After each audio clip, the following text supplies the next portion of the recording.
Hello everyone, Divya blogs and kitchen में आप सभी का स्वागत है। तो ये है आज की हमारे यहाँ की सुबह की नाश्ता। तो ये मैंने 2 ग्लास चावल और 200 ग्राम उड़द की दाल रात में भिगा के रख दी थी, जो कि अच्छी तरह से भीग चुकी है। तो ये चावल को मैं जार में डाल चुकी हूँ। अब इन्हें महीन पीसने हैं, तो ये मैं पीस चुकी हूँ। तो चलिए, अब ये पीस चुकी है तो इन्हें हम दूसरे बर्तन में ट्रांसफ़र करते हैं। तो ये मैं बर्तन लेने गई हूँ, तो ये बर्तन में हम इसे उड़ेल देंगे चावल के आटे को, और इस तरह से मैं उड़ेल दी। इसी जार में हम पीसेंगे उड़द की दाल को। तो उड़द की दाल जो है ना, छिलके वाली थी, तो छिलके को मैं निकाल चुकी थी धो के अच्छी तरह से।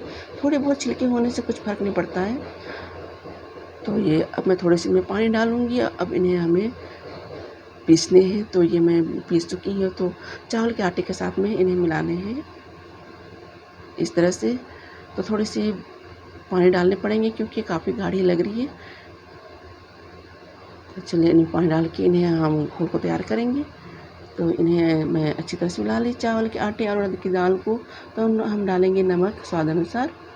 तो घोल को हम जितना अच्छा फेंटेंगे उतनी अच्छी हमारी चिला बनेगी। तो फिर कम से कम मैं इसे 5 मिनट तक अच्छी तरह से फेंटूँगी। ये देखिए, मैं इसे अच्छी तरह फेंट चुकी है और इसे कम से कम हम 10 मिनट के लिए रेस्ट करने के लिए रख देंगे। तो दूसरी तैयारी करते हैं। तो ये चटनी के लिए मैंने टमाटर ले रखे थे 6-7, और इसे मैं धो के रख ली थी अच्छे से। तो इन्हें हम काटेंगे पतली पतली सी बारीक इस तरह से। कुछ टमाटर काफ़ी पके हुए थे और कुछ टमाटर जो थे थोड़ी सी गादरा टाइप की थी।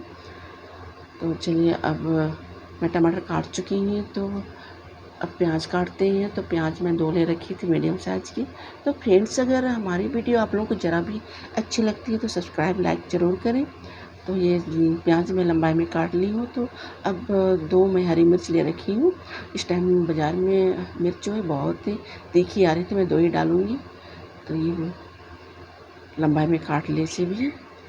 तो चलिए, अब हमारी तेल जो है गर्म हो चुकी है। मैं इनमें सरसों तेल डाल के रखी थी, अब जीरा डाल चुकी हूँ। तो अब इनमें डालेंगे हम प्याज और हरी मिर्च। इस तरह से इन्हें हम भून लेंगे। तो ये भून जाए तो इनमें हम कुछ मसाला डालेंगे। तो फिर ये भून गई है तो इनमें हल्दी, धनिया पाउडर और मिर्च पाउडर डालेंगे। तो चलिए, अब इनमें हम डाल देंगे टमाटर को। अब नमक भी डाल दी मैं। इस तरह से हम इन्हें ढक के रख देंगे। तो चलिए, अब बनाते हैं चीला। चीला जो है ना, मैं रोज़ रोटी बनाती हूँ, वही वाले तावा में बनाऊँगी। लोहे वाले तावा है। तो 1 चम्मच मैं घोल ले ली चम्मच से। अब इस तरह से हम डाल के फैला लेंगे। अब साइड से मैं थोड़ी-थोड़ी तेल भी डाल दूँगी। इस तरह से देखिए कितनी जालीदार डोसा बनी है या चिला बनी हमारी। तो फिर इसे हम पलट के रख देंगे जिससे कि दूसरे साइड पे ये पक जाए। तो ये देखिए, हमारी चीला बनकर तैयार हो चुकी है। तो अब ये टमाटर की चटनी भी लगभग हमारी गल चुकी है। तो थोड़ी सी और कसर रह गई है, तो इन्हें हम पका लेंगे।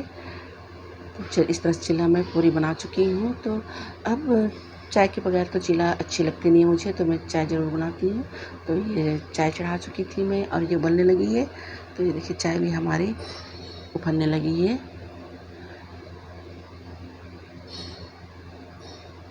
तो चलिए, अब हमारा नाश्ता बनकर तैयार हो गई है। तो फिर अब प्लेट में निकालते हैं।